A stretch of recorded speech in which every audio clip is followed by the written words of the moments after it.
Out there for a minute. All right. I'm excited to see you all today. I think we've got, Nicholas, it's great to see you again. Michael, everybody here. Okay, everybody's popping on. Love this. I don't know how many of you were a part of yesterday's big audit thing that we were doing in the foreplay community, but that was fun. I think I saw a few of you there. Not everybody, but let's get into it right away here. I think, let me double check this order that Zach sent me. I think it's Nicholas, Mike, and Mark is the order that I had. So yeah, let's just go with that and call it a day. So with that being said, Nicholas, let's get you started, man. All right, you want me to share my screen? Yeah, let's it's gonna be a lot harder to get going without it, so might as well start there. Okay, cool. Let's see. Man, I got this brand new like light rig over here. I'm getting new lights today. I'm so excited. I'm gonna be like a YouTuber after all this, which is crazy. Anyway, that all being said, yeah, man, love this. So, 2 bits of context here for some questions. First, can you walk us through sort of what the overall funnel of this space looks like? Because clearly it's not a view content, add to cart, purchase, e-com funnel. And I think that context is really helpful for us and for everyone else. Totally, yeah. So it's a free group funnel, and we use a free school group.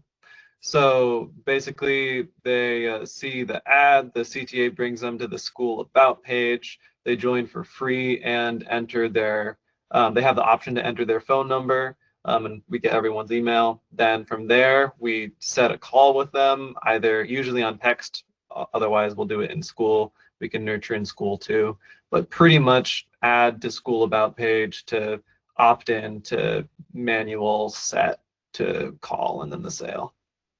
Okay, got it. So with that being said, what I'm hearing is we are driving directly into school. So it's going to be more difficult for us to necessarily, it's going to be more difficult for us to pixel that side of the event, but there are other actions in that funnel that we can track. Right. And that's so walk us through the complete reg versus the Calendly. How does that flow work? Yeah, so the complete registration is when somebody joins the school group. Okay. They enter in with their email, and then the Calendly registration is just Calendly's like built-in pixel that, integration with Meta. And so when I set the call with people, I send them the Calendly link, they book. I'm finding that Facebook doesn't pick up a lot of the actual booked calls. Like I think 10 booked calls in the last 7 days, and it's only picking up 2. But at least it's just, feeding it some of the data to help optimize for the right people. Gotcha. So quick question on that. Is it that Facebook isn't picking up on it, or that 8 of those 10 might not be directly attributed to a click or an impression on an ad? It could be, and it certainly could be. I mean, I think my attribution window is 7 days. It could be those people came in earlier too. The feedback that I'm getting, I ask everyone on the call where they found us, and Sure. like in the last week or 14 days, probably about 70% of people say that they found us on Facebook or Instagram, and we don't do a lot of organic, so I'm guessing that most of that is from the ads. All right. So one thing I want to do, and all this, by the way, is just to validate our data and really understand things. So with that in mind, let's go to the events manager real quick and just see, do we have 10 Calendly events, but only 2 are being attributed? Okay. Or is there potentially other campaigns that might be running? So anyway, let's just kind of get this. So let's do show all events or data sources, either one on the far right, or this button. There's 3 ways to get there, so we're doing just fine. Let's scroll on down. Let's just do maybe like the last 7 days, so our data isn't as right. We're looking at basically in the upper right. There you go. Love that. Right. Last 7 days. All right, come on down, and then let's see if we can find any other events. So that's what Calendly is, the booking. Can we type that in maybe to just see if anything shows up with that sort of keyword? Okay, so there's nothing there. Right. All right. What's the name? I made a custom event based on. Got it. Okay. meeting scheduled is what Calendly passes back to Meta, and then I All make right. custom things. Got So it. yeah, So 11 total events in the last 7 days. which matches a lot more what you're telling me. So that's telling me is it's not that it's not seeing it, it's that it's not attributing those to the ad, so it's falling outside of some attribution window. Other thing we want to look at is let's just go to the overall ad account. I'm just curious if there's anything else that you could be running. Because we were looking at ad sets within a campaign. So interesting here, last 30 days we have 11, but when you jump in, it only shows 2. I was on last 7 days before. Got it. Can you go last 7 at this same level, at the campaign level? Yeah, sure thing. Last 7 days. Yeah. So it's only showing 2, but in the events manager, was it the last 7 showed 11, or was that the last 30? I think that was the last 7. Okay. Yeah. Got it. Okay. So what that's telling me, it's can we verify that? It's odd that it's 2 random numbers, but it's the same brand. Like if it was like 12 or 50 or something, but the fact that it's let's just verify this real quick before we dive any deeper. Okay, last 7 days. Yep, last 7 days, 11. Okay, hey, we just random 11 shows up twice. You got to double check. You know, I've definitely gone down that rabbit hole before, and it was like, oh, we didn't refresh or something. Okay, so that's showing me that the attribution back to the ad is the part that's missing. Can we actually go back to that other events window real quick? And I want to see how many of those events are being tracked over the last 30. Okay. I want to see if this ratio is similar, if it's somewhat predictive, or if it's essentially just completely random. This last 28 days, okay? Sure. Cool. Close enough. So in this, we're getting 33. Okay, so 33, it feels like, okay, so 33 events over the last 28 days. Let's call it 10 events over the last 28 in the ad account. Yeah, and then over the last 7, it's 11 to 2. So there's definitely event stuff here that's not firing. Okay. Or it's not being attributed. Yeah, I wouldn't be surprised if it was not attributed. You know, like some people hang out for a while in the community before they book a call. You know, or they find our LinkedIn content or something and they end up later. We have some nurture stuff going on. Okay. So really then the reason I'm knocking into all this stuff is trying to understand how best to, we got some stirring over here. I got the baby monitor on. You know, Gotcha. I know how that goes. Yeah. So like, we also have a new cleaning lady today who I don't think is going to be coming back, but we'll see. Okay. Okay. So the reason we're looking for all this is to understand where is it a tracking issue, where is it a funnel issue, what can we optimize for? Right. So in the data set at 2, I don't think we can possibly begin to optimize for that Calendly. So 2 things that I'm now looking at is that complete reg. Is there, if we consider that a lead to an engaged lead to a sales call, I'm wondering if there is a middle ground function of something after somebody joins before that sales call that we could somehow track. Yeah, that's a good idea. I mean, there's opting in with their phone number, which basically the question is like, are you interested in more information about us helping you out with this? The thing about that is almost everyone says yes, so I don't think that would be meaningfully different. The next thing where they take action is whether or not they respond to a text or DM. Okay. With this, and this is a common situation. What we like to do here, you know, actually just dropped this video is a replay from like 2 years ago with Alex Hormozy. It went viral. It blew up the first 2 times I posted it, and now it's a 7 out of 10. So like, I feel like maybe I shouldn't have reposted it a 3rd time, but whatever. I watched that one. That was a great video. So the engaged lead is kind of the angle that I'm going here. Right. And thanks for the view. It's nice to know that where that watch time is coming from. It was one of the first ones I watched, by the way. What's that? It was one of the first ones I watched from you, by the way. I'm like, oh, this guy's running Alex Hormozy's ads. I got to check him out. Nice. Yeah. Oh, we got a little stirring. I think she's gonna be okay. All right. She's like getting over some sick, so she's kind of whining a little bit, but maybe not. I think she hears the cleaning lady. All right. Give me one moment and I'll be right back. I think, yeah, we got a little baby here. I'm going to go grab Charley and bring her in here. So give me 60 seconds. I'll be right back. I get to see Charley. Hi, Charley. Hi. Okay. There we go. She'll probably fall right back asleep. So with that being said, there are some other things here. Invitee select time. Oh, There's the yeah. event page. There's a lot of these other things. What's interesting to me is this complete reg to the event type page is pretty close. The select day, there's this big drop off. So what I'm trying to get to here is ultimately what's an engaged lead? What's a point? Now, without completely changing your structure, if we were to be able to look at some of these other events in the funnel, maybe add these columns into the dashboard, we could find a leading indicator. Yeah, that makes sense. If you were to add some flow to your funnel, which I'm probably going to do soon, because we're getting more people that want to do affiliate stuff for the Disruptor Academy, which, by the way, anybody, if you're interested, 40%, let me know. You don't even have to let me know. You get the codes anyway. But the other side of it is some other tracking that I'm looking to do. We don't need this baby monitor on anymore. Okay.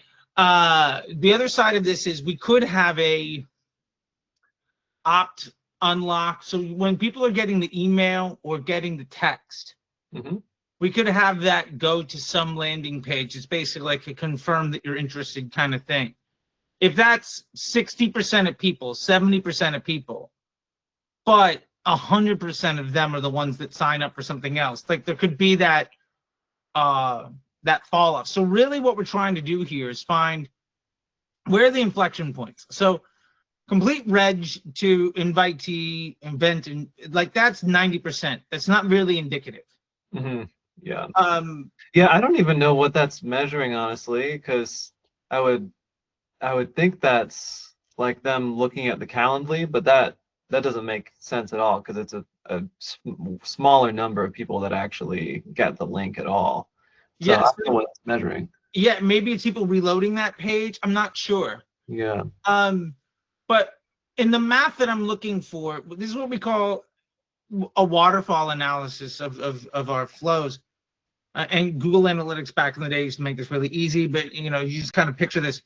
90% make it from step 1 to step 2. If we're just considering all of this stuff is legit, the complete reg down the line is all being legit numbers. And obviously you might have to find some real, less proxy, more real.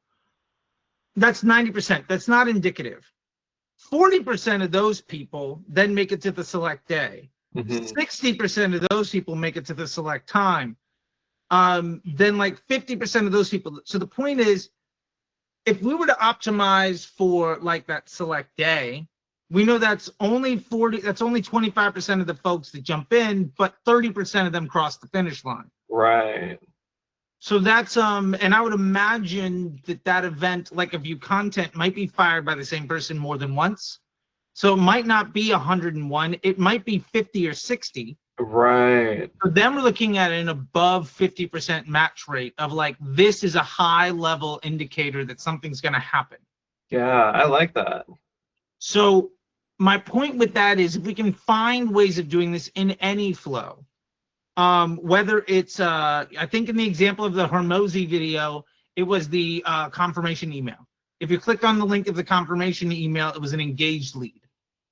So we can really start to do some of this stuff. One of the things that we can do is that Calendly in your community, it's a button and it just opens a Calendly page, or is it a button that opens some web page that has a Calendly embedded? I have both. So in like the link on the right side of my community, I have a web page with Calendly embedded. Most, like 90% of the calls are me texting them my like direct Calendly link. Okay. And I like the informality and less marketing kind of feel of just like shooting them the Calendly link. Got it. But I can kind of do it anyway. Yeah. So I think ultimately in the optimization side, this is where I'd like to find some middle ground. Ideally, it's less than half of the people make it to this inflection point, but more than half the people that make it get to the thing we're trying to measure. Right. So this is a great way for us to basically double or triple the data set, but it still be predictive, still be indicative of future behavior. Yeah, I love that. So you'd say probably like the select day or select time, like yeah, that's in this environment. I'm not sure what those are tracking, but like in this flow, 20% of people get to select day, or probably less. Like let's say that half of those people are there a second time, then it's really 500 to 75, and out of that 75, 50% of them schedule. Right. Yeah. That's roughly 50, whatever it is, right? We can make it easy to say it's not 75, it's 66, and then all of a sudden it works. That's not the point. But the point is, like, that's a second level of intent. That's a second action. That's that's what Hormozy calls an engaged lead. Mm-hmm.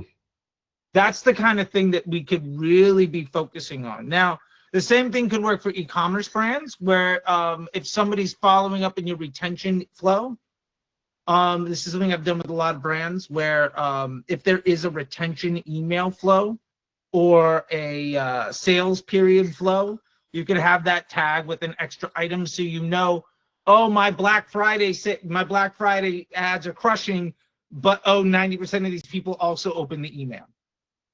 Is that actually any good? You know what I'm saying?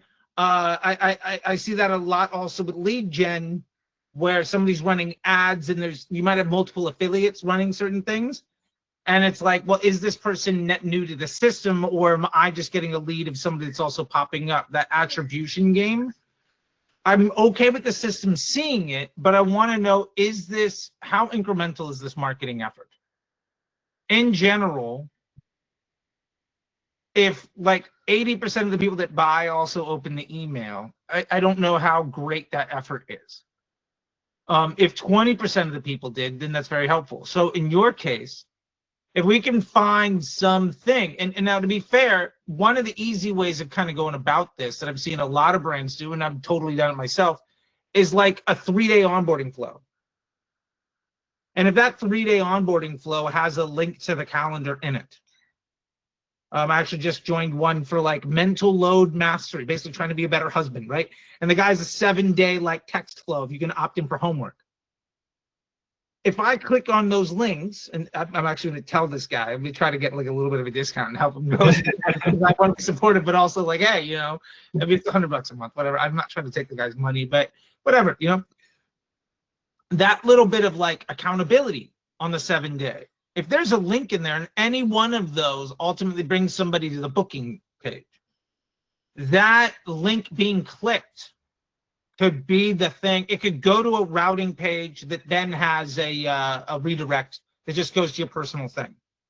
The point is that link going to something, and it might need to be open for like a second or 2 seconds for the redirect to fire and the pixel to trigger.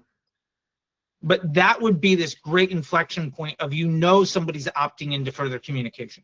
Mm-hmm.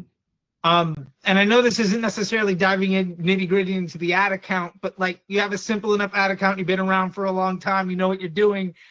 For you, Nicholas, I think the best use case of your time is like, how do we get better data? Totally. And that's really what I'd like to get to.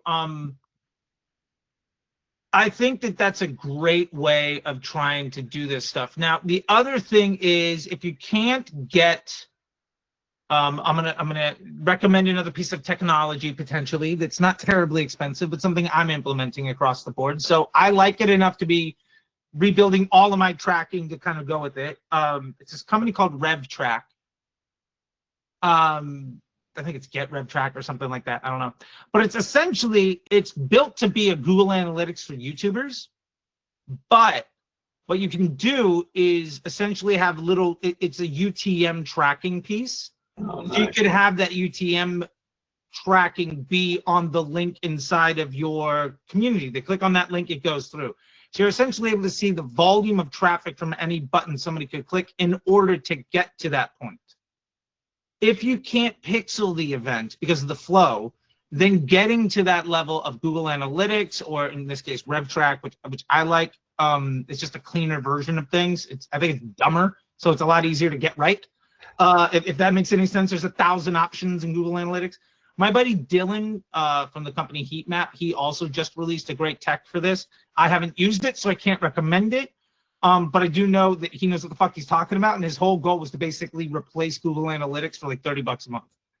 And I was like, well, then you'll get 1 million people. And he's like, yeah, I'll get 1 million people. And I was like, oh, okay, fair enough. And he's exited a couple. I think he's on his third 8-figure exit, and the guy's like 30, which bothers me to no end. Just being jealous. He's also like a champion tennis player and has a Grammy, which is fucking crazy. The guy behind Heatmap is a wonder king. Good friend of mine. But anyway, that's kind of where we're going. Bottom line with all of this, 2 is not enough. The 30 you got is great. Getting to your dashboard, that gap is something I'd love to see. And the purpose for that is really to understand what ads do best at getting somebody to that inflection point. Mm-hmm.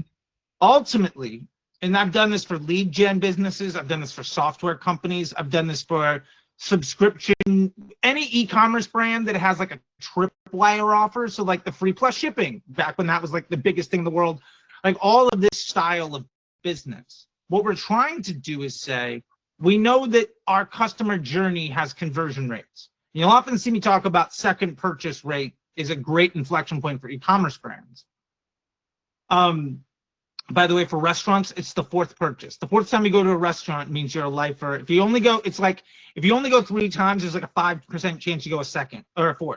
But if you go a 4th, there's like a 50% chance you go like a 5th. It's crazy. The point is, in your waterfall, where does it flatten? So here it's like 5 to 1, and then 60% of people make it to the next stop, right? So like that inflection point is super valuable. So really your goal is to drive as much volume as possible to that bottleneck and optimize for it until something either further down the line gets you so much data you see the difference, so you can find a higher value inflection point, or you just get really good at understanding what is the most effective ad to get somebody from step 1 to step 2. Mm-hmm. That's really what it's about. And that's why we talk about, like, in e-commerce, finding your hero offer that gets somebody to buy a second time is the same way in an e-commerce example of doing that same job of getting that higher value inflection point. In this, can I get somebody to book a call in 7 days? What is the ad that is going to do the best job of getting somebody to join a book or call within 7 days? What are the concepts that are best at that? And then my creative diversity is going to be, I used this example in a video last week or 2 weeks ago, like maybe it's 3 at this point. I don't think time is a construct, man. I got a baby. I have no clue what's going on. I found out it was Thursday like 45 minutes ago. Yeah. I use the example of the Olympic rings. There's like these 3 rings on top. One ring goes up. If these 3 upper rings go to 2 lower rings. Each of the lower rings speaks to 2 of the upper ones, but they don't necessarily have any overlap. That's a prime example of that's a great example of creative diversity.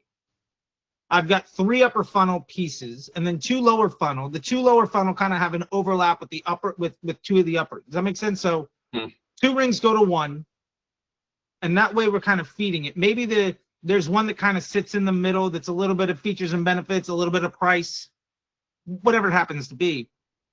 And oftentimes that's testimonials, and then why people should trust you, and then what do they get as the upper funnel.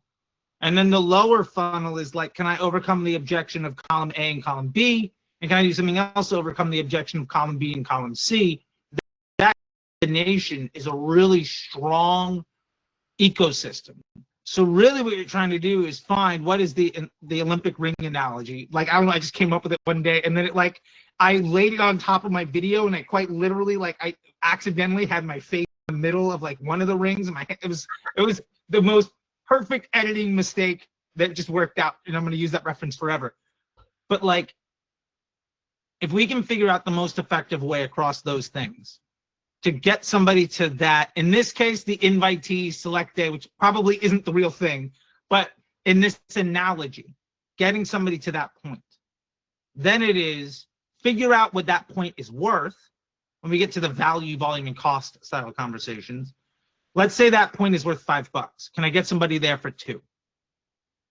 Same thing for people running email flows or like newsletters.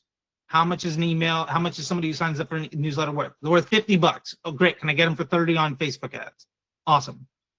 Then I don't need to run anything else because that's the easiest way to scale the business. That is the most consistent waterfall of the customer journey. We're finding the highest level bottleneck. So it's one bottleneck to another, to another, to another. Which one is the most robust? Then slam as much volume into it as possible until either it breaks or you can move down the waterfall to the next, because you found now the gap between step 3 and step 4 is big enough that you can optimize towards step 3 or 4 and you have enough volume. Does that make sense? Totally. Yeah. So the actual the mechanics of that, I'm going to say mechanation, but that's not a word. The actual mechanics of all of that might be a little funky. School doesn't let you drop in pixels, which I appreciate that it's a closed environment. I'm also super bothered by it, but whatever. But if we can click out in any way, and if we can't click out, then having a third-party tracking system that uses UTMs is a great way. The system I'm using is one called RevTrack. You don't have to use it. It's essentially Google Analytics, but it's a really dumb version that I enjoy because it basically just tells you what are all your clicks, which link has the highest conversion. It essentially does the waterfall for you, and it's like, I don't know, $50 a month. So I don't know, whatever it is. I don't have an affiliate code. I think I did not pay full price for it because I signed up for this guy's coaching program for YouTube. But anyway, that's where I would go with it. Does that all make sense? Yeah, that makes sense. And so would you just like add those columns to the existing campaign? And I would, yeah.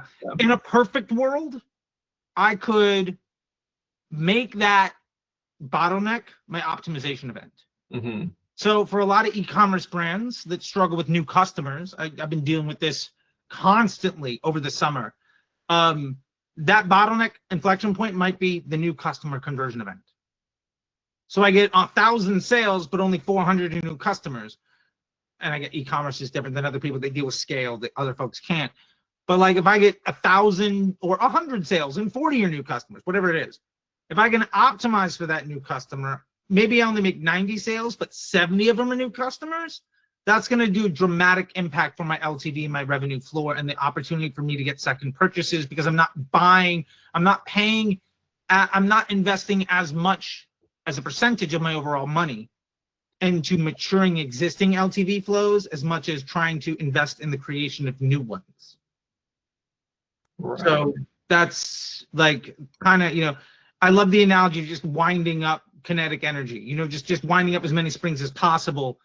If I can wind up 1,000 springs, I don't need to nudge along the ones that aren't necessarily there. And so that's where I would try to go with it. And again, it works in this situation or at massive scale. I'm doing this with a brand right now that's, you know, gets 800 to 1,000 sales per like campaign per day. And we have fundamentally changed their new customer acquisition cost from like 160 down to like 70 over the last month and raised their AOV from like 80 to 130 on that first sale, just by focusing on that new customer and then figuring out the ads that get to the best new customer. And then we got to that's step 1. When we figured that out, we moved to step 2. For us, that step 2 was higher AOV. Does that make sense? So it's just the dominoes fall. In your case, it might be complete reg to invitee select. And then eventually it's like, well, now I'm getting 400 select whatever. Now, how do I get the ad that has the highest conversion rate of that to step 3? And then maybe I can begin to optimize down the road.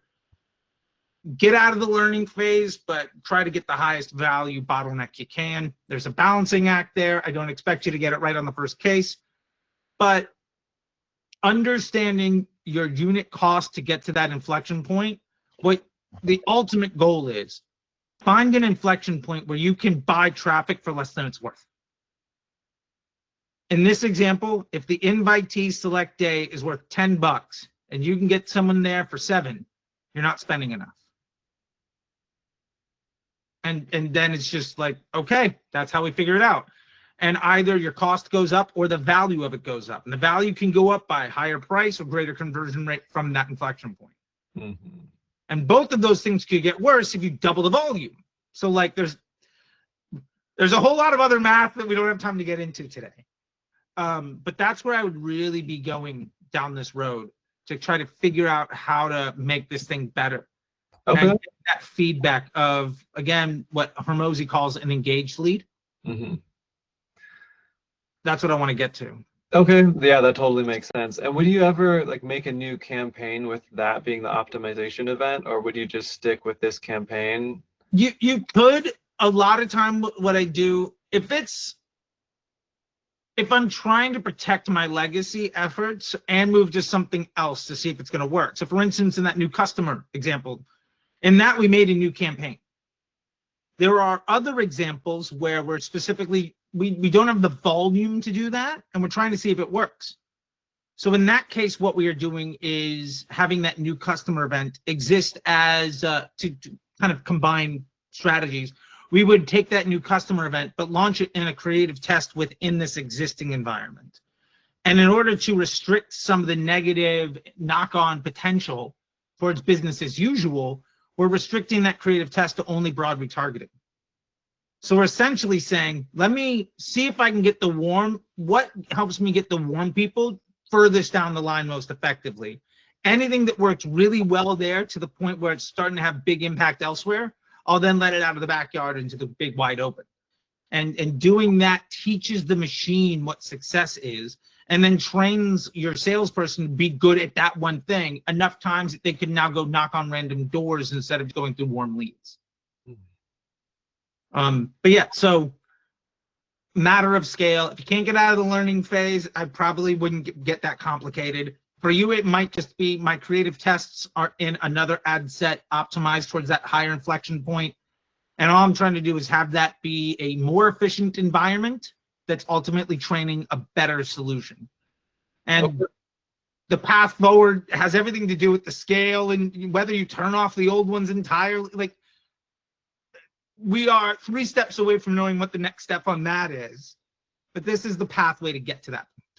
Okay, cool, man. That makes sense. Thank you so much. Yeah, no problem, man. You know, it's fun to do these ad account audits, and it's basically like, cool, we have your pixels. All right, now let's ignore all of the ads, which is funny, but that's what it's all about. You know, I had a discussion with somebody that saw my audit that I did with Foreplay, and they also saw the audit that I did with Limited Supply, and he's like, man, I've seen you do all these audits, but everybody's talking about a ton more ads with big caps, and I'm getting a bunch of wins.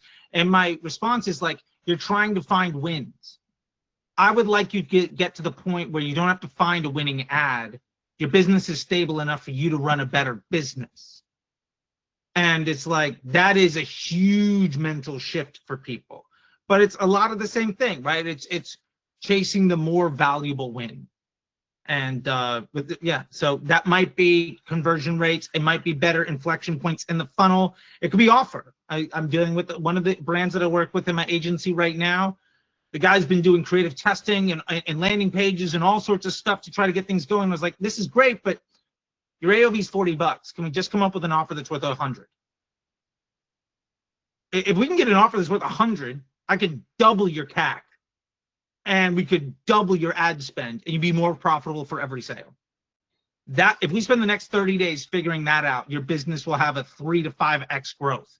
Otherwise, we're struggling to basically move at the rate of the market, which is what I try to get people away from. And the feedback with this guy, to kind of wind it back to that comment that I was talking about earlier, of the guy that was in the audits, you're going to get worse when CPMs go up and consumer intent dies. You're going to get better when CPMs drop and consumer intent improves. Which basically means you are doing nothing other than riding the surface of the water. You are a ship with no propulsion. And so you're just a passenger. And I would like you to do better than that. So this is the way I would get there.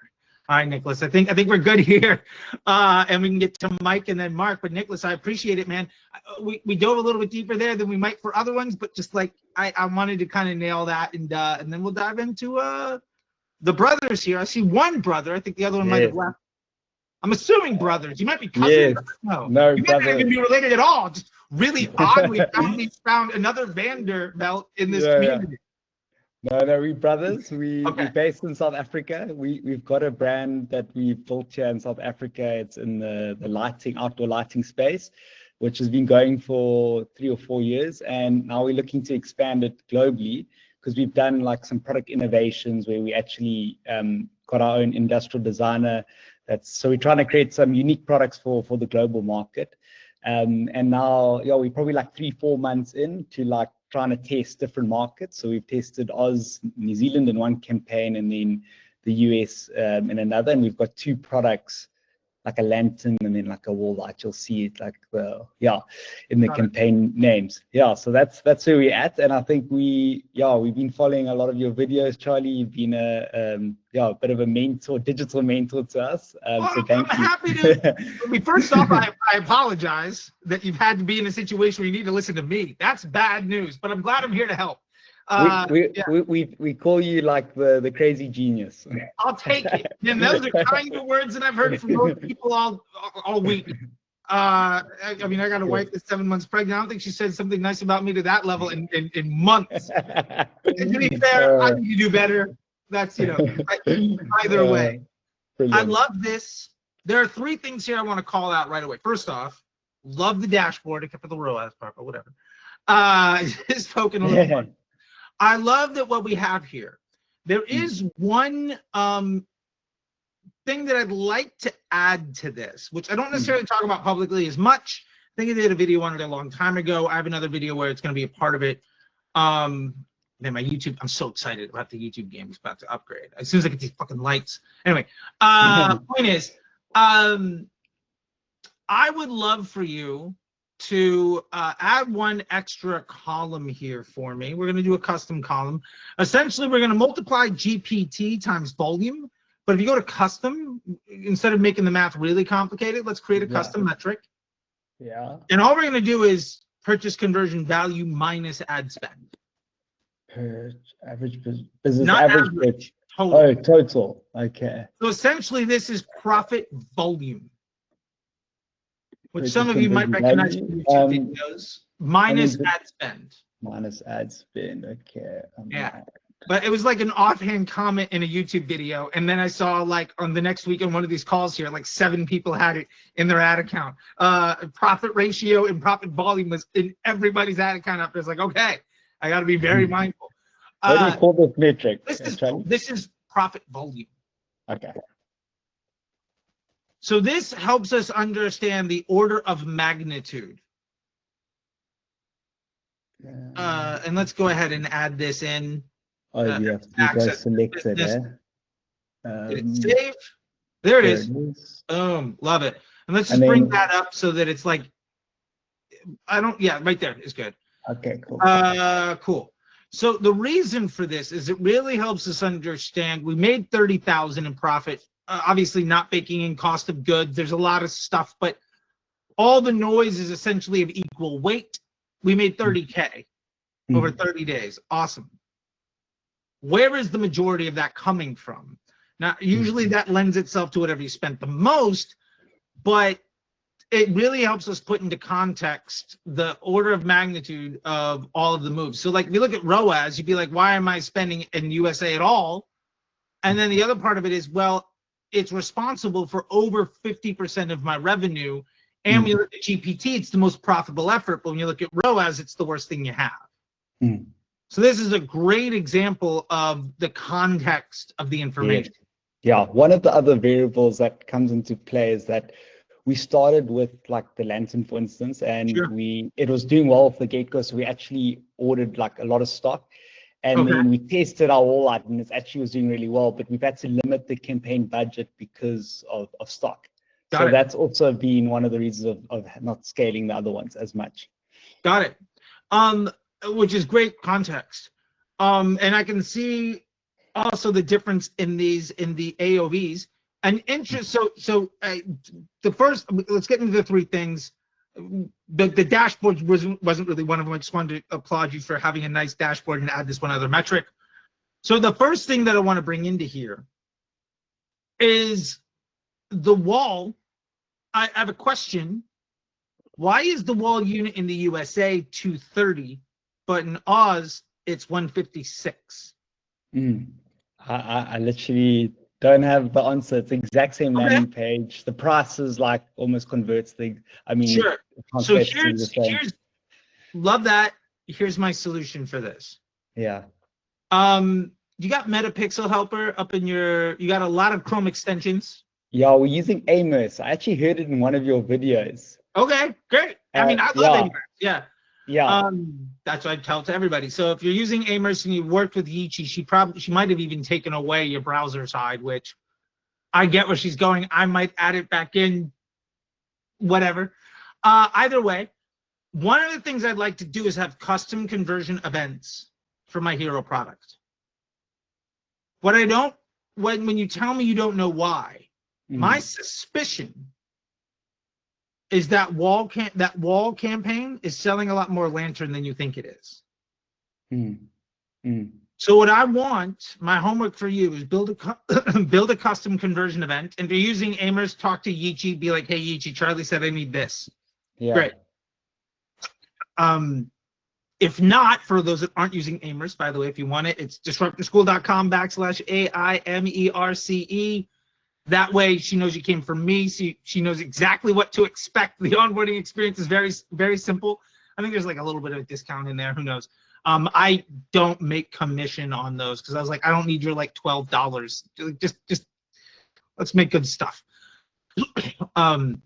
The win for me isn't getting 100 people to pay for me to make, you know, $6 commission on everybody. That doesn't make any sense.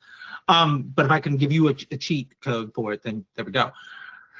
If you can't do that, then you could go to you could go to your events manager, build a custom conversion event, purchase event where content ID or variant ID or product ID, depending on how your store is set up. Now it looks like you're in Shopify, so it's probably easy to find that. If you're on WooCommerce or BigCommerce or whatever it is, even if you're in school. I did this with school where purchase event has the URL contains school. Now I know it's a school purchase versus any others on my store.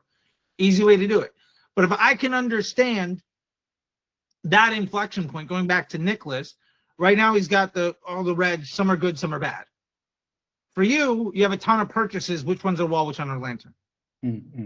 My suspicion is that your wall campaign is crushing on selling lanterns. It might be 80% of those sales are lanterns. And I'm only saying that because the AOV of 230 is a lot closer to the 260 than it is 160. So there's something there that's telling me I want to know that. Because that's going to help me understand that lower cost per purchase and that the GPT is better. All unit economics aside, your GPT is the same, but your cost per purchase is less. That would be great if you had infinite scale. Yeah. You don't, right? Yeah. Nobody does. So it's an understanding of like, either we can move, if the match rate of the wall, let's say right now, just to throw out random hyperbolic numbers, let's say 20% of the people that see that wall ad buy the wall. And your CPA is 100 and your CPA is 107. Well, of the ad, what if we took a look at it, and I hate what if statements, but whatever. What if we took a look at it, because I've just been scripting YouTube videos, worst YouTube videos ever. You can tell, like, imagine, and I fucking hate it. I'm not imagining, just give me the solution. Anyway, my internal struggles. I've been writing so many scripts. What if the ad that has like 80%, 90% match rate to the wall is actually closing at like $50? And the reason that it's at 107 is because the ad where only 20% of those sales go to the wall is at 150. What I've noticed when the match rate is low is the ad that's not selling the product people are buying. If you have the wall and the lantern, the wall ad that sells the lantern is probably doing so at above the cost that the lantern campaign is. Kind of makes sense, right? Yeah. So in that 107, it might be, again, being hyperbolic, it might be 70 and 170. And the mix is because some ads that are selling the other item are pulling up your AOV, but killing your CPA, which ultimately, if that's just normal consumer behavior and you can't control for it, we probably don't need to promote both of these with campaigns. If it's not normal consumer behavior and we can somewhat control for it, now we have a low ticket item at higher volume and a higher ticket item with greater profitability. Now we have the ability to really control a lot of stuff. Yeah. So that's my first line item here. Yeah, it's good. The second line item is, do I need Australia? You're selling worldwide, I get it. One of my questions with this is, does this additional market provide value? And this is for anybody. This is whether it's an additional market, whether it's an additional product.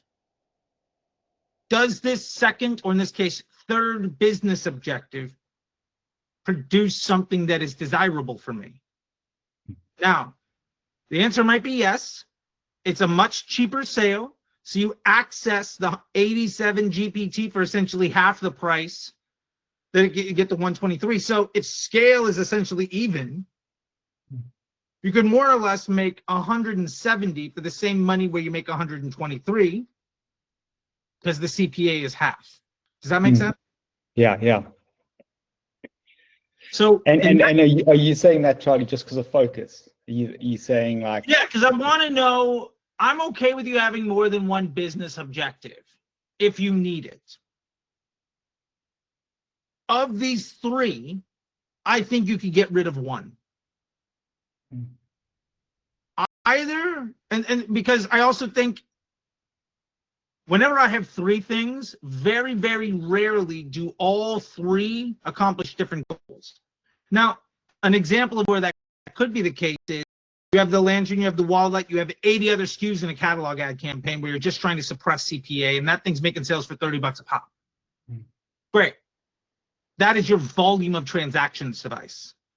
Or you could say, yeah, well, we sell another thing, and 80% of the people that buy that buy three more things. Great, that's your cash flow device. Or you could say, great, we have an offer where you get a wall and two lanterns, and it's like $700, and we don't sell nearly as much of it, but like we make 300 GPT on every sale. Yeah. Those are three very different business objectives.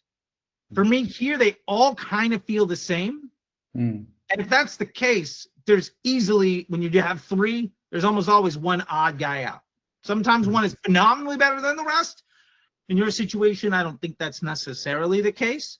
But I would really be looking at that. Now, what I'm assuming is the wall ads in Australia and New Zealand are the match rate on that, if you get that custom event, it's probably 90% of your ads sell the wall unit. Whereas in the USA, it might be 30%. If that's the case, the wall unit in the USA might be the thing I get rid of. It's probably easier for me to get rid of that in the United States and spend that money on the lantern in Australia. So I have an item where I'd make a higher profit per sale and another item where I get more sale volume. So one gives me more profitability on day one. The other one gives me more customers where I can sell them a second and a third item. Yeah. In that case, the US wall is out. The other way, do I need Australia and New Zealand? I could also argue that it works at 4,600, but my frequency is really high. And my CPMs are cheap because it's not the United States, but I'm only good at selling the item that makes me the least amount of profit where I also have an inventory constraint. Yeah. So in South Africa, we basically got a very similar actually setup to this, but it's obviously just for SA. And we have 3 hero products. And funny enough, they all kind of trading, I mean, they have seasons that change, but they all trade very similar volume throughout the year and have very similar GPTs, etc. And they've done really well. And because we're constantly creating content for those campaigns, we thought, well, why don't we just then run the DCTs and test it as well for other countries? But then there is that still the management of, you know, looking at the funnel for specific markets, seeing what the gaps are. So yeah, there's definitely is value in focus. Yeah. To kind of knock on what Nicholas said and apply it to here, to add value to that, if you had a lantern and a wall custom conversion event, there's absolutely a world where your future creative testing for your DCTs, your 322s on the wall and in the lantern are for that event. You could have all new creative testing in the lantern campaign just for the event of the lantern. Yes, I hear you. You can have all new stuff for the Oz in New Zealand. Can I just sell the wall? What if it's 80% wall, Yes. and after that 69 could be like a 50? Yeah. Now, great. Like, it's hard to deny. Like, that would put your GPT over 100. Yeah. Would you say you could even run ads for like wall lights and all that all in one campaign? So it's like a different products, but in one campaign? I would try to avoid that. Where I would be okay with doing that is if it was like multiple higher price bundles. If I had 3 different ways of getting a $500 AOV, sure. Because at that point, I'm not really trying to optimize for a customer journey. I'm just saying these are the 3 ways I can get a customer that's worth twice as much. Maybe down the road that even becomes a hero, but I know I don't have to do a good job to get a big win. So that's sort of a background autopilot. Otherwise, that's used for catalog ads. You don't have enough scale of SKU to really lean into that, so I wouldn't even worry about it. Yeah. What I can tell you is, if your ads are crushing on this stuff and you have other products, there's no harm in making your social about the other products.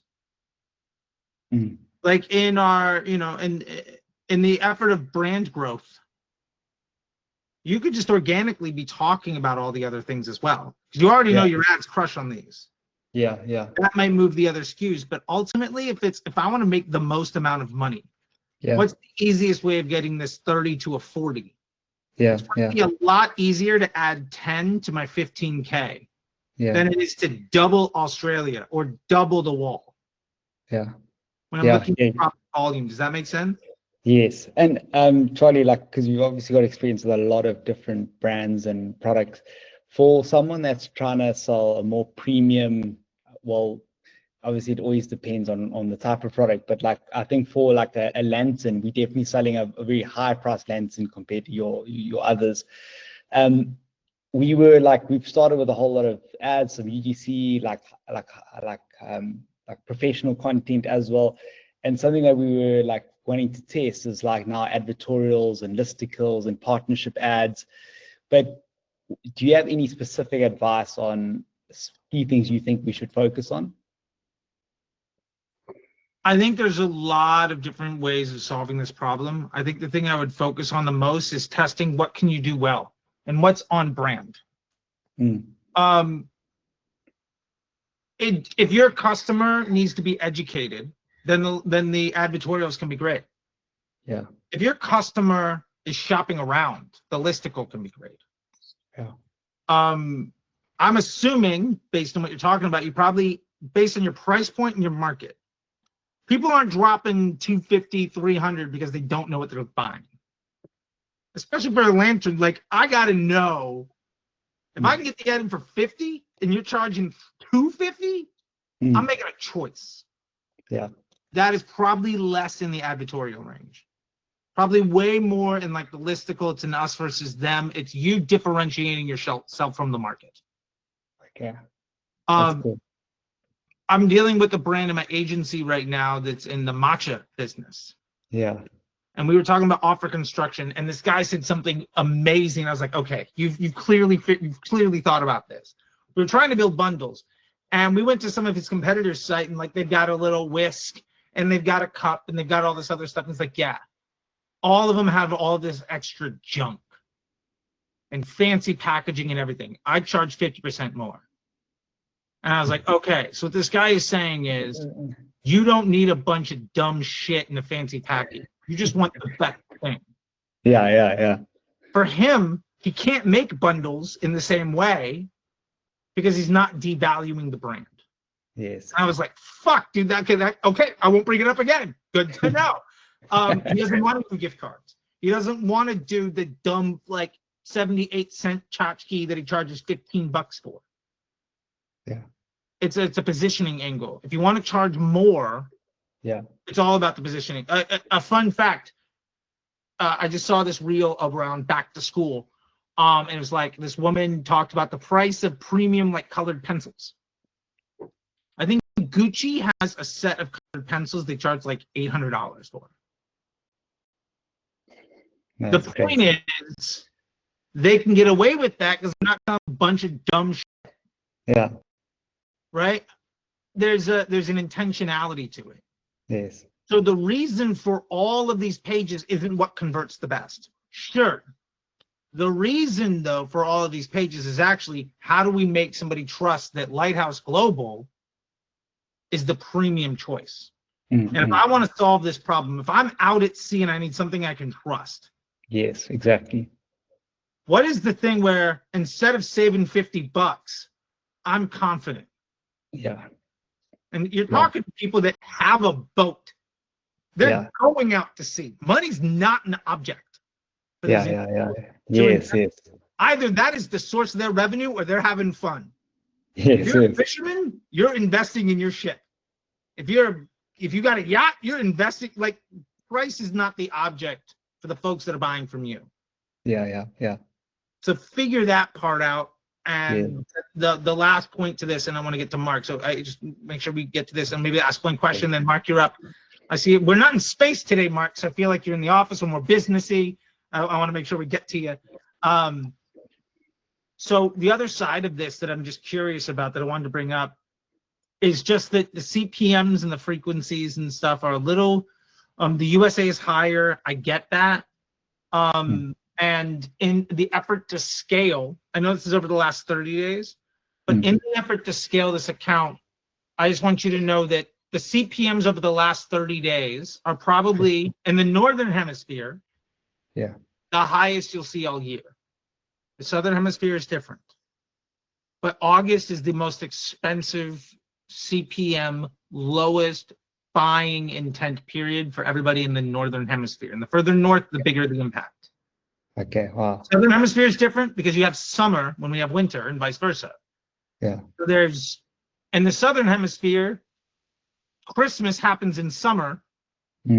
So the time when the days are long, so nobody's on their device, is also the time people are spending the most amount of money for gifting. So there's a moment. Although in the Northern Hemisphere, the time when most people are on their device, so supply of inventory is the highest on attention, also happens to be the time when most of the people are trying to buy things. So it's you have a much more hyperbolic flow through the months of the Northern Hemisphere. In the Southern Hemisphere, the year's a lot more flat. Okay, I see.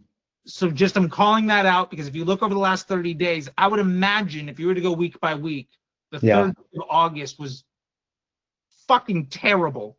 Yeah. No, we actually, the rest of the year is going to look better in the US than that 3rd week in August if you do nothing. Our CPM for the lantern was sitting at like $90. Yeah, that's nuts. I was like, what? I was like, and then in South Africa, it's about $2. So just all of that context, and I'm saying that for everybody.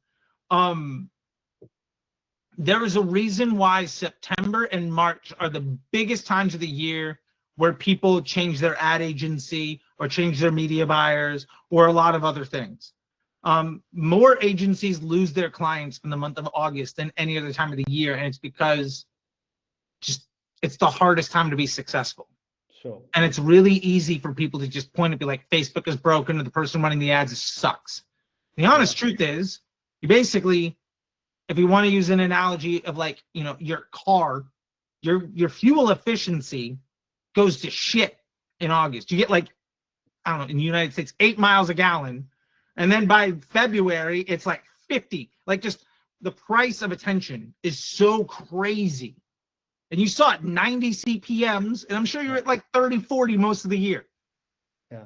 It is easily 2 or 3 times more. And a lot of people will lean into launching a whole bunch of ads and doing a whole bunch of moves to try to fix the problem. Yeah. And really what they're doing is they are amplifying the issue, because now you're going into the downhill speed run of Q4 with a bunch of dumber things. But just context. Yeah, All it's right. good. Good to know. Thanks, Charlie. No problem, you guys. Good to see you guys here. And, you know, Yeah. if you want to dive into some other things, I'm happy to do it. I think you guys are in a spot where the Meta MBA could be a really big spot. I'm not trying to make a sales, just letting you guys know. You guys are at the spot where I think that's an appropriate level for you. Some folks are where it's at. If you guys are diving in deeper, it might be a good investment. With that being said, let's bring on Mark. And try not to get into too much MBA stuff with Mark because not everybody's in there, but we'll make it as good as it gets. Mark is in the MBA. It's just All right, Charlie, I hear you. yeah. We'll get there, man. Don't worry about it. We'll save the golden bears and the ecosystem docs and all of that for Monday. Understood. Yeah. Either way, with all of this stuff, man. Yeah, it's got me on the damn scribbler again, and I don't know how to. It did this last time. I don't know how to get out of that. I don't even know how to start the scribbler. Neither do I, but it did this last week too. And Okay, if anybody's good at Zoom and feels like helping us out, I guess I just figured it out. I scroll down, I got it. Okay, good. So, Yeah, yeah, we're good. Can you give me maybe the last 30 days broken down by week, and then kind of talk me through kind of where you're at with things? Yep. You got my screen now? Yep. Okay. Told you, she's gonna be knocked out. 30 days. Broken down by week, you said? Yes, please. Cool.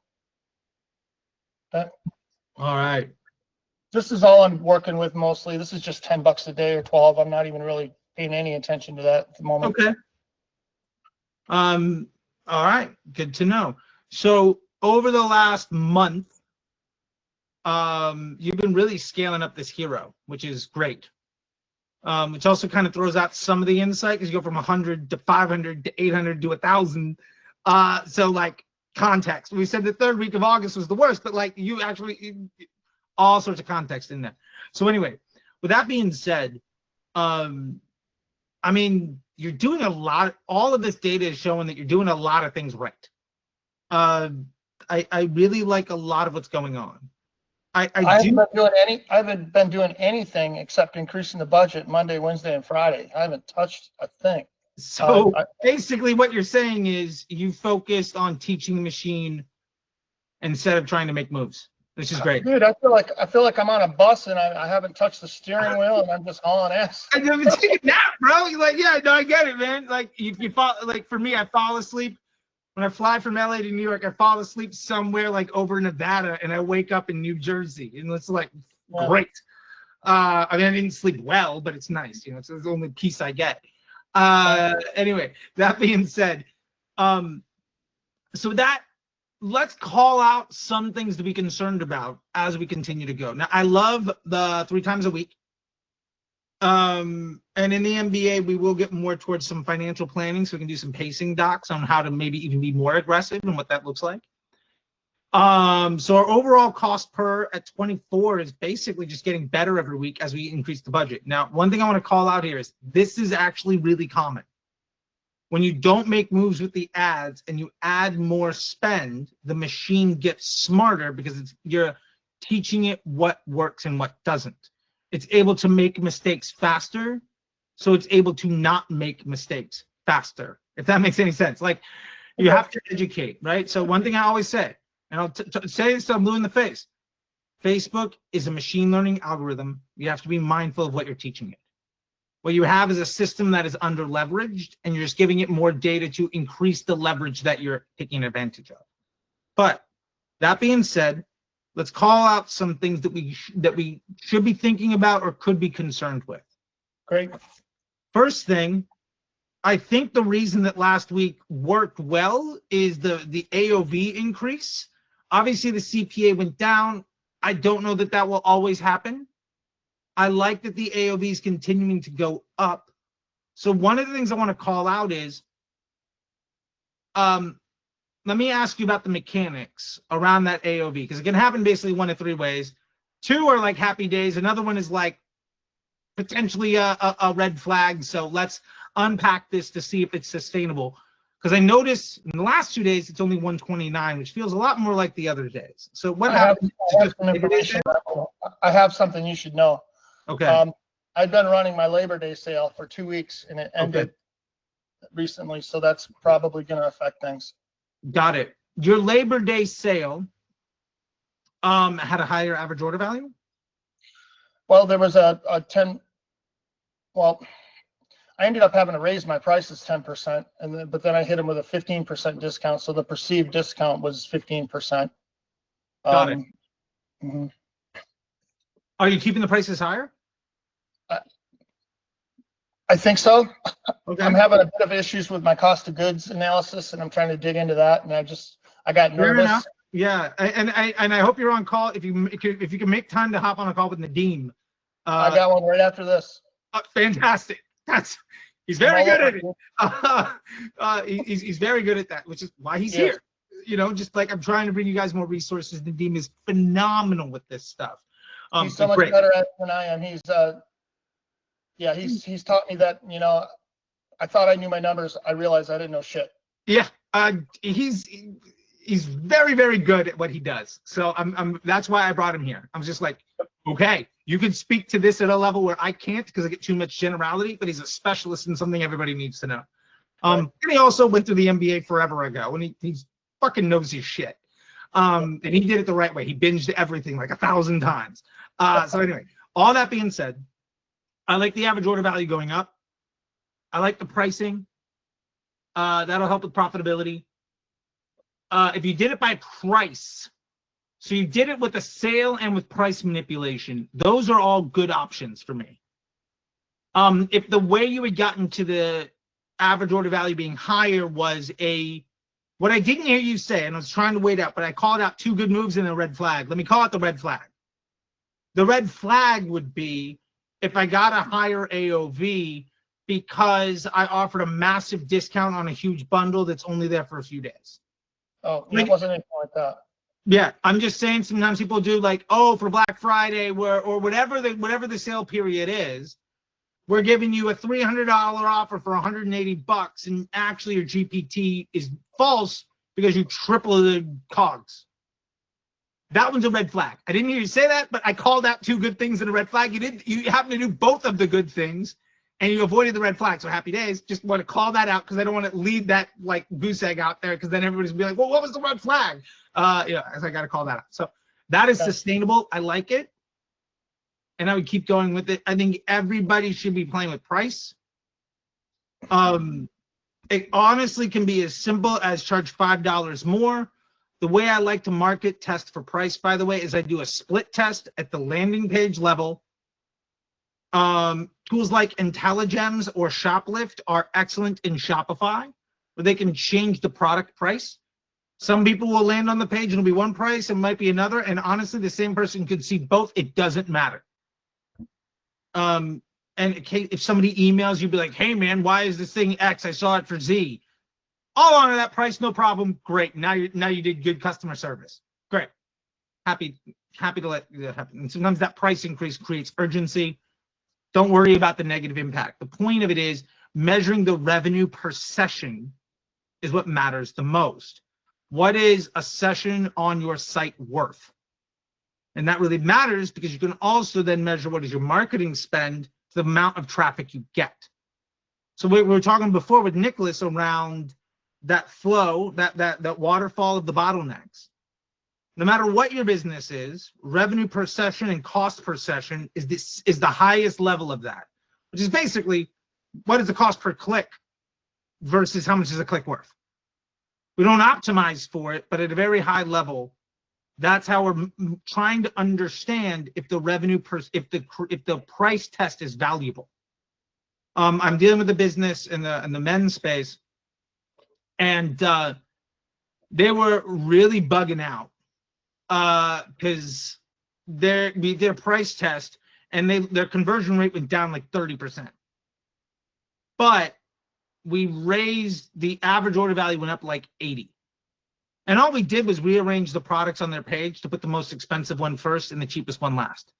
The $219 product was first, the $99 product was last.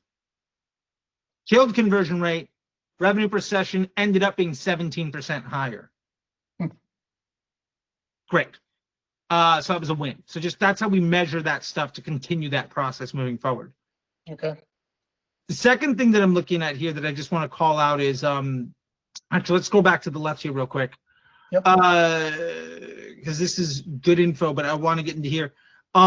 Is the CPMs and the frequency stuff. As you continue to scale, what you're going to find is that that percentage change is going to be larger and larger and larger increases. At some point, what you can do is shift from like a programmatic change of 5 or 10% 3 times a week. Instead, it could be like 2% plus $50. Mm-hmm. These are some performance gate scaling moves where you're still inching the budgets up, but it's more about absolute values because eventually that compounding interest gets fucking crazy. And while right now it's under leveraged, I think once I'm starting to like be uncomfortable with the daily increases, that's how I would wind it back a little bit, where I'm still increasing my budget, but you get to the point where it's a couple $100 a day. Right. But that couple $100 a day could easily be a couple $1,000s a week, could be 10 to 20, 50 grand a month. Like it starts to get really uncomfortable. Yeah, I'm already starting to get uncomfortable. Okay. So with that being said, fair enough. Well, I'm glad I brought it up. I'm okay with you reducing the percentage. I have performance gate scaling rules actually in one account that I'm managing where it's we went from plus 5% to plus 3% and a plus $50. Mm-hmm. And then we did a plus 2% plus $100 because that campaign started at like $500. It's now at $13,000. Right. Like it was a new customer on a brand that spends like $30K a day. But we're trying to shift all the spend from the legacy effort to the new customer one. And so we mapped out the time to 50% of the spend and then 90% of the spend being on new customer versus returning. But the problem is we were accelerating so fast, too many of the customers were new. And so the blended CPA was too high and it just got to be uncomfortable. So what we ended up doing was continuing to push every day. And in that case, we pushed every day by a smaller amount plus an absolute value. Okay. I do have a concern, a little bit of, I'm wondering, is it targeting existing customers? And am I going to run out of this pool eventually? And are the wheels going to come off the bus at that point? That's where I think measuring the new customer. I do have AMERS installed and I am measuring new customer acquisition cost versus repeat customer. Do we have the percentage of new customer? Well, the thing is, I don't have enough data yet. I only installed it on the 29th. Okay. You can hear, so these costs are not accurate. Got it. Here's what I would look at. Oh, you have the profit ratio number. I was just calling that out earlier. Like, yeah, oh yeah. You were. I know. I'm guilty. Hey, no, it's not guilty. I was just like, yeah, some people paid a lot of attention. I did, dude. I watched everything, man. I watch you like a hawk. Hey, man, awesome, dude. You're the NBA. Like, you're all in. I love it. It was just I hadn't thought about that metric as like a teaching moment in forever because it's just so deep into the weeds. But whatever. Point is, I would take new customers divided by total. Mm-hmm. And this now lets us understand not only CAC, but more importantly, the percentage of transactions that are new versus returning. Right. And you're going to find that percentage number is going to be directly related to the cost number, and it's going to let you know how much potential you have. Okay. If on the weeks, everything is getting better and better, but that new customer percentage goes from 80 to 70 to 60 to 30. Mm-hmm. That's your canary in the coal mine. When that number starts to drop, oh shit, like I've been in the hot tub too long, right? You know what I mean? Like you're the frog in the water and it's getting hotter and you don't realize you're about to die. Like that's the thing. One thing, at least it looks with the limited data that I have, it looks like the NC purchase price and cost per RC purchase are at least close together. Yeah, it's about 50-50. I would have to think that's a fairly good sign. I wouldn't want to see repeat being a third or a quarter as a new customer, right? Yeah, I mean, I think it depends what your goals are. I've My got goal some is to keep brands making money, where, dude. I will say this, I'm dealing with some brands and the path to their scale. I was dealing with one brand where like they almost fired my agency and I had to like really wind them in. And like they were saying, well, our ratio of new customer to returning keeps getting worse. We could be getting more and more new returning customers. Like the new customers keeps dropping off.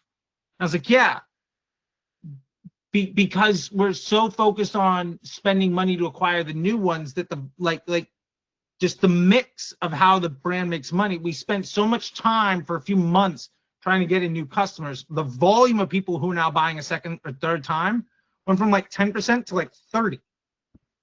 So every day, somebody that bought 45 days ago was coming back and returning. And because 45 days ago, we started to ramp up the new customers, the returning customers grew exponentially, and it really fucked up the math. Okay. So the bottom line is, it's not there's a good number or a bad number.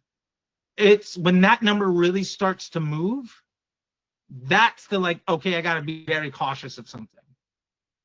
For instance, you know, the first, we don't know, but let's just say in the first week of August, it was 90% were new. And now you're at 50-50, and yeah, your CPA looks great, but it's far less incremental. So we don't know. 50-50 is a great place to start. Like that's you're gonna know, like it's very right in the middle, which I love. I'm totally down for that. I just want to be mindful of that. So I would make a custom metric that is new customers divided by total purchases. That's a percentage. Okay. That's my like red flag.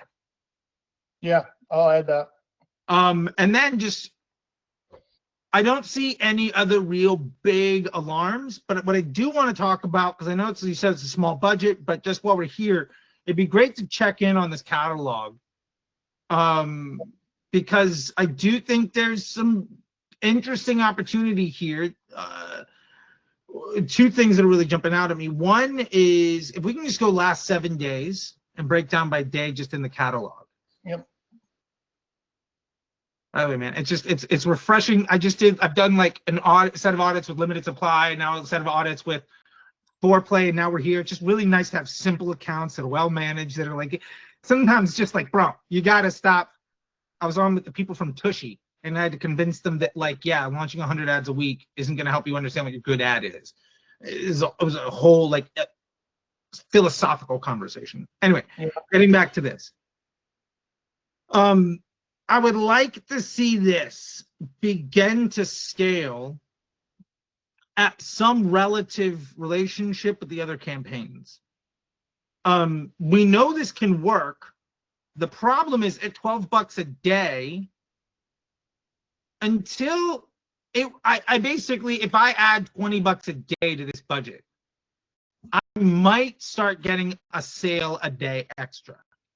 I have some questions on the overall structure of my. Well, let's dive into it. Like, everything. let's give it another 10 minutes or so, spending just in this CPA, because I know we just did this big long course video, and I can reference that if we need to. But like, let's get into the weeds on it, man. I started watching that, and I will finish it. I've been trying. It to is find long. I get it, man. Part of me is like, I got to stop launching 2-hour-long videos, but like, I don't care about like 2-hour-long videos. It's super fucking dense. I get it. So like, okay, you know, but yeah, let's get into this. What are your questions around the structure? Well, first of all, I'll show you my ads. Okay. Bear with me here. No worries. I'm using a card, a video like card for. Why is it showing that? Hold up. You have both campaigns selected. Didn't think I did. I do. I got the wrong one selected. Here we go. We're good there. No worries. I know I got a baby on my lap, but I could do this stuff driving down the road barely. If I have half an eye on it. So I got 3 different ads here. Each one is a catalog ad, but with a card, initial card that is a different video for each one. Okay. I don't even know if that's best practice or if I should just have one ad in here. And also I like the idea of having multiple ads. I don't hate the idea. I think a lot of people just be like, well, I have a catalog ad, that's it. I love the idea of creative testing the catalogs. Okay. I would try potentially some without the video to start, just so it's the products. Yep. Also copy testing. And we can get into that on the other stuff, but like the Golden Bear testing on this, that's where I would go with it. Just understand what's going to get stuff. For those that aren't in the MBA and don't really know how to get through all of that stuff, a very great proxy to kind of understand some things go to vidIQ and see if you can write a YouTube video title that would get a lot of clicks. And there are also email tools, but I like vidIQ because it basically, people are trying to solve problems based on Google. So you're basically getting to the bottom of the funnel, which is what your catalog ad is aimed at, because it's a retargeting for the people in the last 7 days. So I love that. I haven't done any catalog optimization either. I did catch in your last video, your breakdown, that it's a good idea to look at your underperforming products and pull them from the catalog if they got a lot of spend and they're not doing anything. Yeah. I haven't even had a chance to look at that yet. That probably needs to be done as well. I would say in general, you probably don't have enough data to do a big analysis. And that was one of the things I was going to talk about. In my head, there's like 3 topics, and we could go through that a little bit. What I might do is that the campaign, let's do one quick like snapshot of it, the 5-second version of that tool, because it could also be hours, which is why MarkPipe built it into their tech, which I was very happy with. I like literally just shot the shit with Dan and then sent him a text message at like midnight. And then like 3 months later, he's like, dude, we have this new tool. And I'm like, oh, awesome, thanks. But yeah, go to the campaign level. Okay. And then we want to get rid of the breakdown by day, because it'll be a fucking nightmare. Get rid of the breakdown by day, and now let's choose product ID. Okay. Which looks like it's one of your recently used. That's cool. Awesome. Yeah, so then sort by amount spent. Sort by spend, you said? Yes. Okay. Awesome. So in here, it looks to me like we've got, I probably draw the line at everything over $4. Those are my dominant pieces. So the 2x4, the know your limits, the steel bullseye, these items. This is my hero product as well. Got it.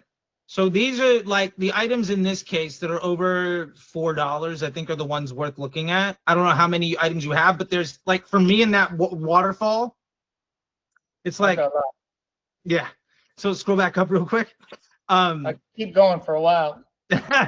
Yeah, don't even worry about it. Just let's scroll back up. So in that same waterfall analysis, like we were talking about with Nicholas much longer ago, 7, 6, 5, 4, 4, and then 2.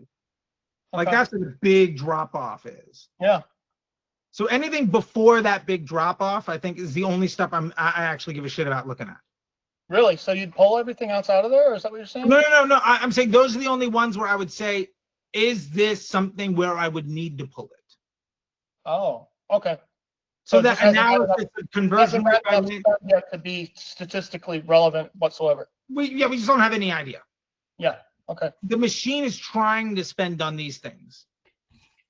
You know, and if you go up real quick, what is that? 7 plus 6, that's 13 plus 5, let's call it 25, 30. Let's call it roughly half the budget. Let's call it 35 at 80 is on 5 items.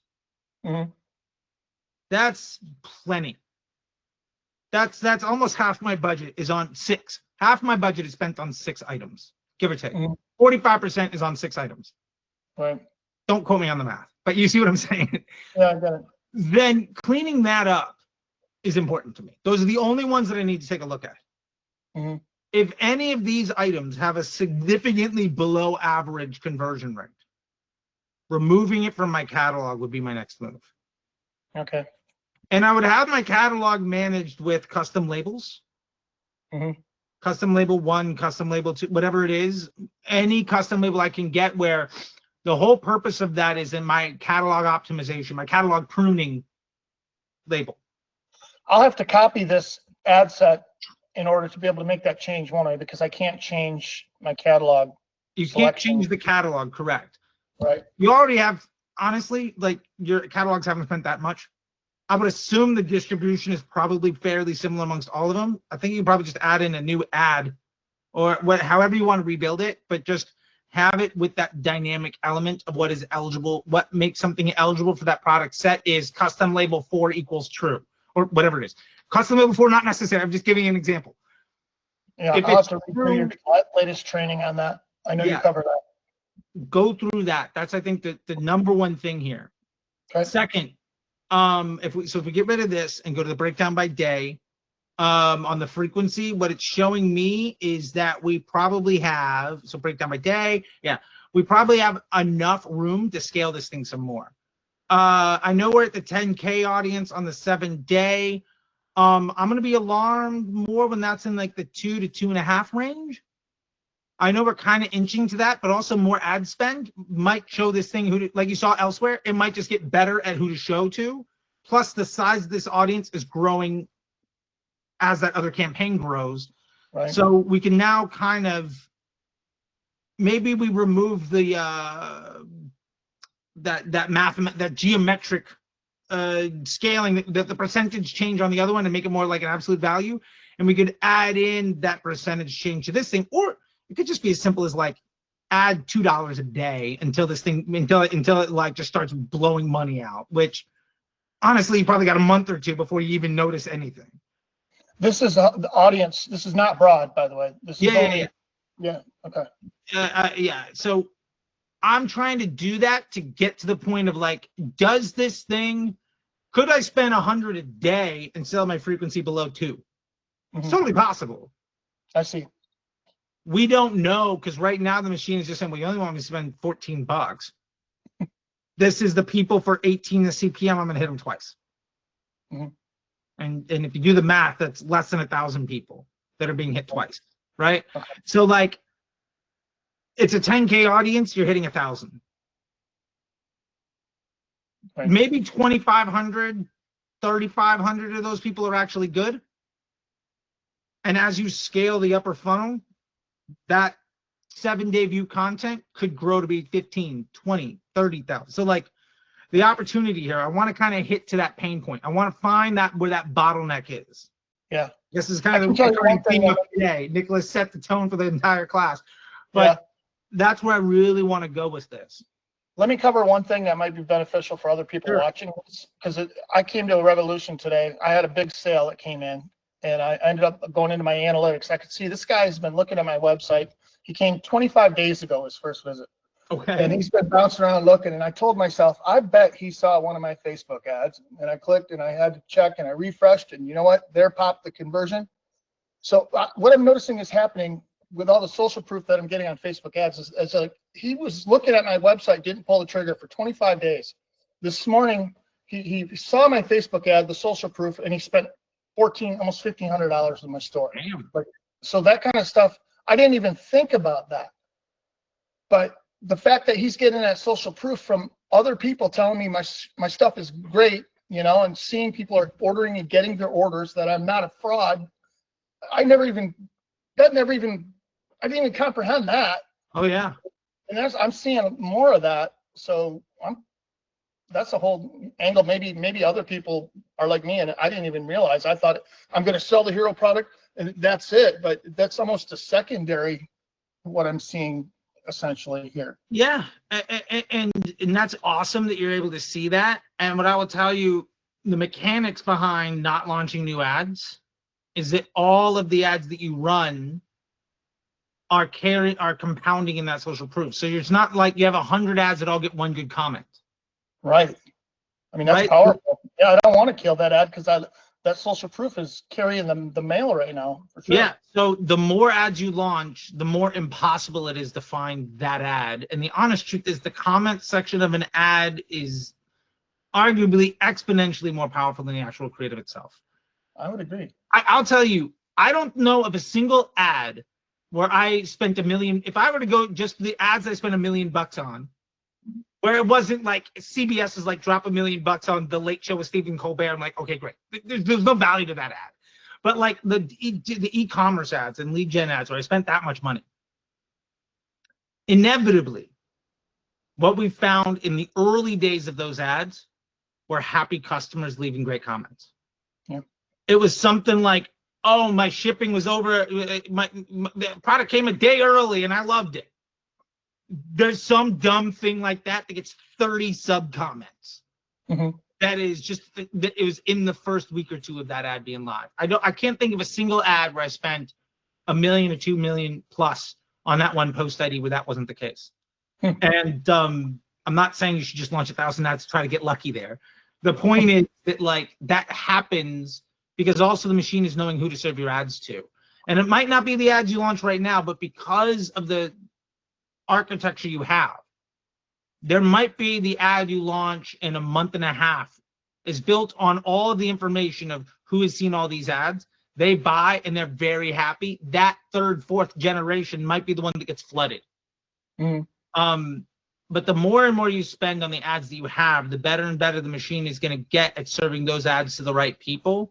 And that social proof will come up, which means every new ad that you run is launching from a better and better place.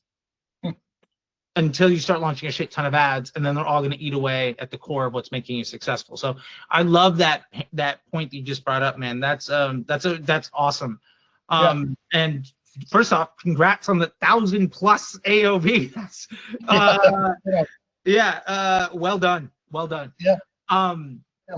And just the last thing that I'll say here, I might play around with small budget. With if I were to take my DPA and make it an ABO campaign, if I wanted just to play around with things, I might run like $5 a day, $10 a day, or whatever, at my retention audience, and see what are they getting served. What are they clicking? Whip out a whole nother DPA ad? Yeah, where it's just a business intelligence device. Okay. The point of that, and we get to this in that 2-hour-long course. But the point of that video, we're getting drop off. It's now just you, Nicholas, and me. And I think Nicholas is still here. I don't know. He might just have it open. Either way, the point of that is that we're going to get a really good read on what is actually driving clicks from existing customers. The items at the top of that list, that should be in your email marketing. That should be in your bundles. Those can be in your upsells. That's true. Yeah, I didn't think of that. $5-10 a day could easily 10x if one person buys because of it. So for that effort to just be profitable just by existing is pretty easy. Leveraging the data you get could 100x that return. Yeah. And I only say that for you because everything else, I'm digging it like other moves. And we could dive way more into that stuff in the MBA calls in any of our one-on-ones. But I would love to see that retention. And I would love to see this DPA start to scale up.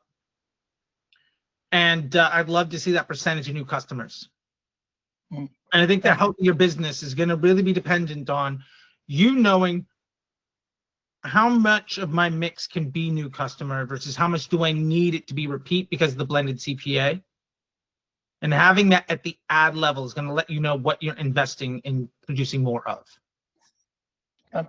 Yeah, and that way, maybe you end up having the know your limits, everybody, and a know your limits new customer. And then now you've got a lever for, it's like 90% new customer or anybody. And then the anybody might fall to 40, 30, 20% new. But now you've got a low CPA or low CAC, right? You've got levers to really control the business. Okay. I think by the time you're at the $400 to $500 range, I'd really like to see that fully weaponized. I don't think you need it right now. Like what you're doing is working. Don't fuck with it. Just having been in the game long enough, I would imagine 2 to 3x at your current scale. Having that option on the table is going to be helpful, especially moving into Black Friday if you want to get ahead of the game or you feel like you're ready to scale much quicker. But again, that's cash flow, that's inventory, that's comfortability, that's, tolerance for risk, a million things. But I think that's the next tool in my toolbox that I really want to make sure I have ready to go. Okay. All right, buddy. Well, Mark, it's great to see you. Yeah, he too. Hey, Nicholas was here. Look at that. Nicholas was here. All right. So I'll talk to you all later and take care, everybody. And yeah, I'll see you guys another time. Bye. See you later. Thanks, Charley. Thank you.